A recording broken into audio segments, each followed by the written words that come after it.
Boleh lanjut langsung saja ke slide. Baik. Bapak Ibu pimpinan dan anggota Komisi 10 yang saya hormati, ini adalah rekap dari data hasil dari seleksi guru ASN P3K di tahun 2021, di mana hampir 300.000, 293.000 lebih, maaf, yang telah lulus seleksi. Dan kalau kita lihat dari total angka formasi yang diajukan itu sudah mengisi 58 formasi guru ASN P3K yang diajukan oleh pemerintah daerah pada tahun 2021. Angka 506.252 formasi yang diajukan ini, sebagai catatan, ini merupakan, kalau kita lihat sebenarnya yang formasi yang disediakan oleh pemerintah pusat itu sebenarnya 1.002.616 formasi. Seleksi yang kita lakukan di tahun 2021, tahap 1 dan tahap 2, berhasil mendapatkan 293.860 guru yang lulus dan mendapat formasi, sehingga masih ada sisa formasi sebesar 392.000 formasi. Sedikit catatan terkait angka ini adalah 23% dari formasi yang diajukan sebesar 117.939 itu adalah formasi yang sama sekali tidak ada pelamarnya di tahap 1 dan tahap 2. Dan di rapat sebelumnya kami sudah menyampaikan juga kepada Komisi 10 bahwa formasi ini 117.000 lebih ini banyak dari daerah-daerah yang sulit gitu ya. Jadi sehingga guru-gurunya tidak melamar di situ, sehingga formasi ini tidak lamar sama sekali, baik di tahap 1 maupun tahap 2. Lalu selanjutnya, terkait juga dengan pertanyaan yang diajukan kepada kami, dari 293.860 guru yang lulus dan dapat formasi ini, jumlah guru dari sekolah swasta sebesar 41.619 atau 14,2%. Dan kelompok berikutnya yang juga menjadi perhatian kita adalah yang lulus passing grade, tapi tidak dapat formasi. Itu ada 193.954 guru yang lulus namun tidak mendapat formasi. Nah, ini yang tentunya nanti menjadi catatan utama kita untuk tahun 2022 ini, untuk diperjuangkan bagaimana bisa mendapatkan formasi tanpa harus melakukan seleksi lagi. Jika kita jumlahkan sebenarnya, guru-guru yang baik yang sudah lulus dan dapat formasi dan yang lulus tapi belum dapat formasi, itu ada 487.814 guru yang telah memiliki nilai hasil dari ujian seleksi melewati nilai ambang batas. Artinya jumlahnya hampir mendekati total formasi yang diajukan. Jadi sebenarnya ini adalah hal yang sangat menggembirakan ya dari segi kemampuan guru-guru kita untuk bisa lulus dari nilai ambang batas. Tapi memang kuncinya di sini tentunya adalah formasi yang tersedia. Dan masih ada 437.823 guru yang belum lulus. Ini dari total guru yang melamar itu 925.000. Tapi 437.000 guru ini ada 116 guru yang pelamar yang sama sekali belum pernah mengikuti ujian. Itu juga catatan di angka 437.000 ini. Jadi kira-kira ini gambaran besarnya hasil dari seleksi guru ASN P3K di tahun 2021 yang lalu. Boleh lanjut slide berikutnya. Terkait dengan guru-guru yang sudah lulus tersebut, maka langkah selanjutnya adalah mereka mengurus pemberkasan agar mendapatkan nomor induk P3K guru, yang saat ini bisa kami laporkan bahwa kalau kita lihat dari di sebelah kiri, itu adalah pie chart yang menunjukkan yang bagian hijau itu guru yang telah terbit NIP-nya. Mungkin nanti ada data yang lebih update lagi, tapi ini data terakhir yang kami dapatkan. 103.612 guru telah mendapatkan nomor induk pegawai untuk P3K gurunya, atau sebesar 35% dari total guru yang telah lulus. masih ada 64% lagi yang masih dalam proses atau sebesar 187.561 yang sedang berproses. Ada yang juga yang mengundurkan diri sebesar 377, ada yang batal kelulusannya 149, dan ada yang masih dokumennya perlu diperbaiki sebesar 2.171. Tapi secara garis besar kita bisa melihat bahwa 100.000 guru lebih, 103.000 itu telah terbit nomor induk pegawainya. Dan jika kita lihat di sebelah kanan, maka kita bisa melihat daerah-daerah ini secara provinsi. Nanti kami akan breakdown per kabupaten kota juga. Kita melihat bahwa Aceh itu yang sangat baik dalam hal pemberkasan guru-gurunya, sehingga gurunya langsung sudah terbit nomor induk P3K-nya. Diikuti oleh Kaltara, Kalteng, dan seterusnya. Dan memang masih banyak Pemda yang masih belum menyelesaikan pemberkasan ini pada saat ini. Jadi ini potret dari segi daerah yang ada. Jika kita lihat lagi, lanjut ke slide berikutnya, maka kita bisa melihat ada 53 instansi atau pemerintah daerah, ini per data 23 Maret, yang telah menyelesaikan NI P3K-nya tahap 1 dan tahap 2. Ini 53 Pemda ini merupakan mungkin front runner ya, yang terdepan Pemda-Pemdanya yang tahap 1 dan tahap 2 sudah selesai. Dan ini tentunya sangat baik sekali. Selanjutnya di slide berikutnya, ada 18 Pemda yang telah menyelesaikan hampir seperti Pemda yang 53 tadi, tapi di tahap 1 itu masih ada beberapa, mungkin ada 1, 2, atau 3 guru yang di tahap 1-nya masih perlu klarifikasi administrasi. Tapi sebenarnya mereka juga cukup baik karena sebenarnya hampir selesai tahap 1 dan tahap 2-nya. Ini ada 18 Pemda. Mungkin nanti Bapak Ibu bisa melihat Pemdanya, nanti juga bisa mencermati statusnya seperti apa pada saat ini. Lanjut. Lalu ada 106 Pemda yang telah menyelesaikan pemberkasan atau nomor induk P3K tahap 1, tapi masih berproses untuk tahap 2-nya. Ini ada 106 Pemda.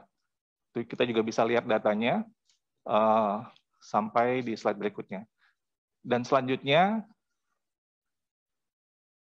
nah, ada 329 instansi atau Pemda yang belum menyelesaikan NI P3K-nya, nomor induk P3K-nya, baik di tahap 1 dan tahap 2. Ini mudah-mudahan segera untuk bisa selesai, dapat menyelesaikan NI P3K untuk guru-gurunya yang telah lulus di tahap 1 dan tahap 2.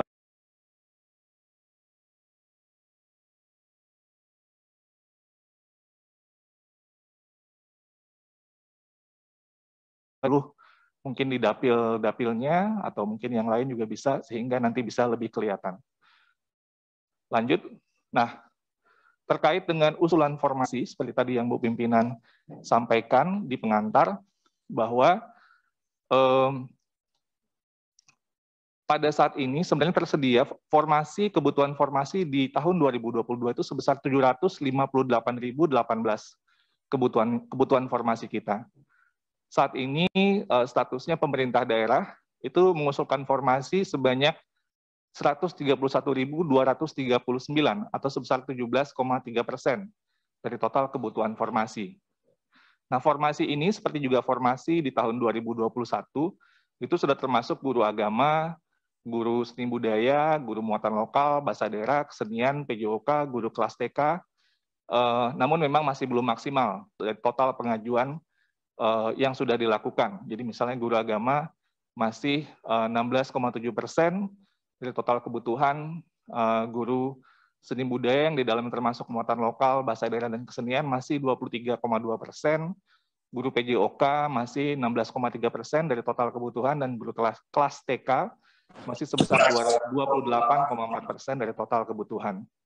Kami, baik dari Kemendikbudristek, Kemenpan RB, BKN, Kemendagri, Kemenak, Kemenkyu, kita akan melakukan rapat koordinasi dengan pemerintah daerah untuk mendorong peningkatan jumlah formasi yang diusulkan di bulan April mendatang, sehingga tentunya ini akan lebih memperbesar kemungkinan penyelesaian guru ASN P3K kita. Lanjut. Nah, ini tadi breakdown-nya. Kalau tadi gambaran umum, kalau sekarang kita bisa melihat ada, ini mungkin Pemda yang mengusulkan dengan jumlah yang tinggi, ada 47 Pemda yang telah mengusulkan 80% sampai 100% dari formasi kebutuhan di daerahnya. Ini ada Pemda-Pemda yang cukup tinggi pengajuan kebutuhan, dan memang ini yang kita ingin dorong. Selanjutnya ada Pemda, slide berikutnya, yang ini kira-kira cukup gitu ya, 60-80% dari formasi kebutuhan. Ini ada 35 Pemda yang telah mengajukan pengusulan formasi, kira-kira kategorinya cukup. Lanjut.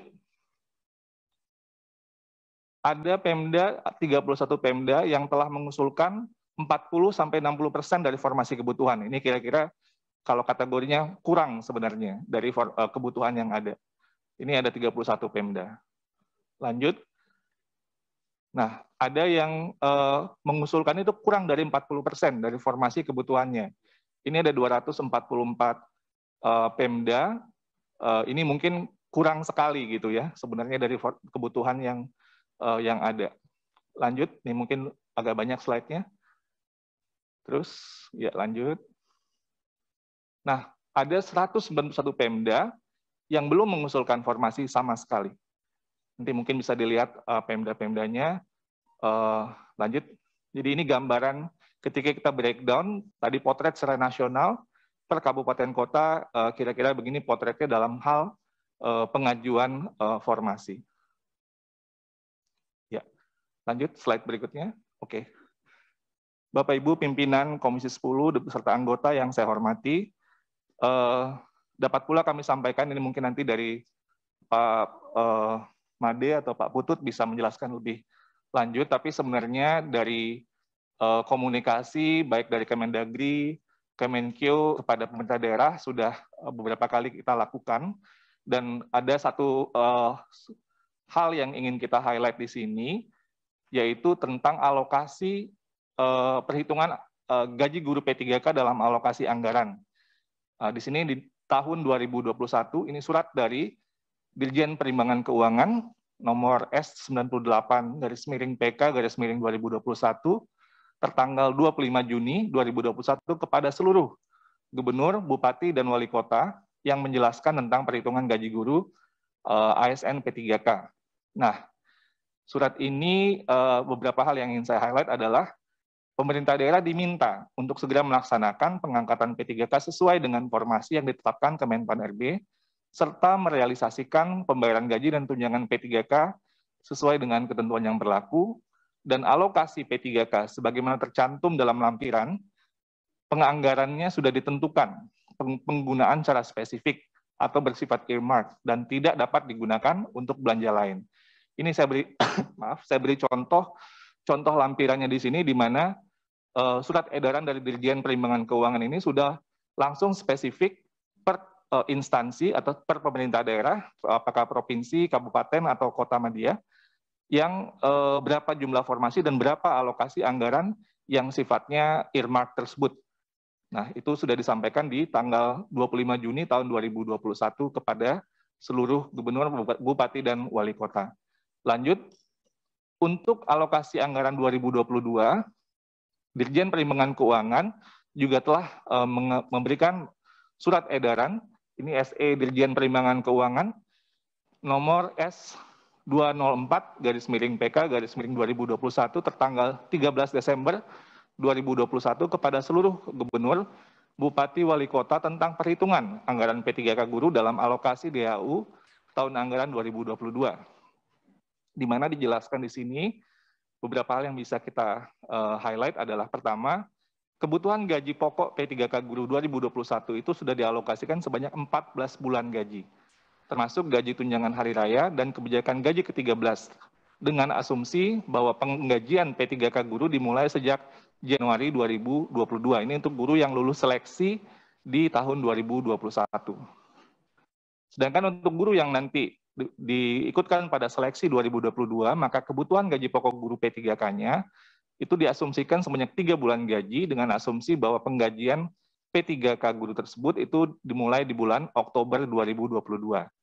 Dan juga ditegaskan kembali bahwa alokasi dana yang diperhitungkan dalam alokasi DAU 2021 dan alokasi dana DAU 2022 untuk P3K guru merupakan dana yang ditentukan penggunaannya secara spesifik atau bersifat earmark sehingga tidak dapat digunakan untuk belanja lain. Ini kira-kira sebenarnya bisa kita gunakan analogi 20%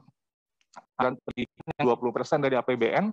Bagaimanapun mungkin ada sektor lain yang mungkin butuh, ya namanya anggaran pendidikan ya harus sudah dispesifikkan 20% sehingga memang tentunya itu harus dialokasikan seperti penggunaan yang ditentukan.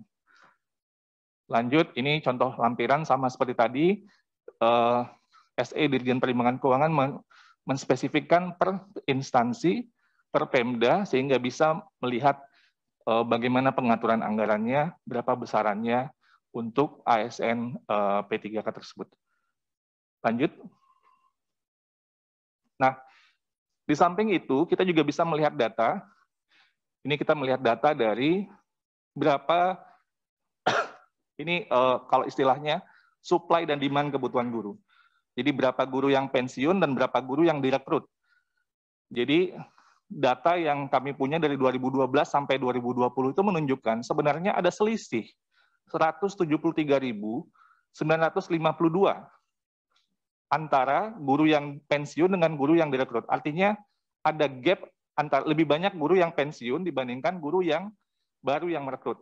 Sehingga plafon anggaran, alokasi anggaran yang tadinya untuk membayar guru ASN, apalagi ini gajinya tentunya guru yang golongan lebih tinggi karena dia pensiun, ini belum dipergunakan kembali untuk pembayaran guru ASN. Jadi artinya selisih ini sebenarnya ada ruang fiskal tentunya di masing-masing instansi karena jumlah selisih guru yang pensiun dan guru yang direkrut itu sebenarnya belum dikembalikan untuk pembayaran untuk SDM guru di masing-masing Pemdanya. Ini mungkin juga bisa menjadi perhatian kita bersama. Dan terakhir, ini gambaran tentang apa yang ingin kami lakukan di tahun 2022 ini. Tentunya ini harus memerlukan kesepakatan kita di Panselnas untuk melihat bahwa refleksi dari 2021, bagaimana kita mengupayakan sebuah mekanisme rekrutmen guru ASN P3K tahun 2022 yang lebih baik lagi. Nah, tentunya perlu aturan untuk memayungi ini, mungkin nanti dari Pak Deputi, Pak Alex akan lebih bisa mengelaborasi. Tentunya ada beberapa hal di sini. Pertama, kita ingin mengakomodir guru yang telah lulus passing grade. Ini seperti yang sudah disampaikan di beberapa kesempatan sebelumnya. Yang kedua, kita ingin mendorong, dan ini kunci sekali, memperbesar kuota formasi. Kuota formasi ini adalah kunci dari penyelesaian ASN P3K kita.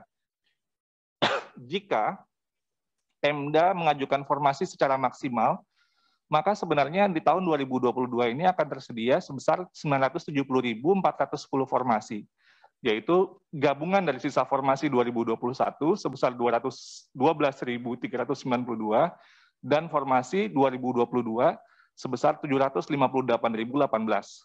Sehingga ini tentunya memperbesar sebenarnya kemungkinan guru-guru honorer kita untuk menjadi ASN P3K, karena formasinya sebenarnya masih sangat lebih banyak daripada jumlah guru honorer itu sendiri. Lalu mekanisme atau aturan baru yang nanti akan disempurnakan tersebut, juga poin ketiga, refleksi dari tahun lalu, untuk mencegah sebisa mungkin bagaimana guru-guru yang di sekolah induk itu tidak lagi tergeser gitu ya. Ini kita hindari semaksimal mungkin. Jadi ini hal yang menjadi poin juga dalam pertimbangan kita dalam aturan yang nantinya akan disempurnakan. Dan tentunya semangatnya adalah bagaimana kita bisa mempercepat penuntasan pemenuhan 1 juta guru ASN P3K.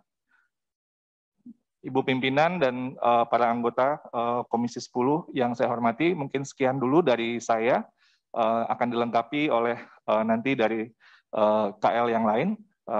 Wabillahi taufiq wal hidayah. Wassalamualaikum warahmatullahi wabarakatuh.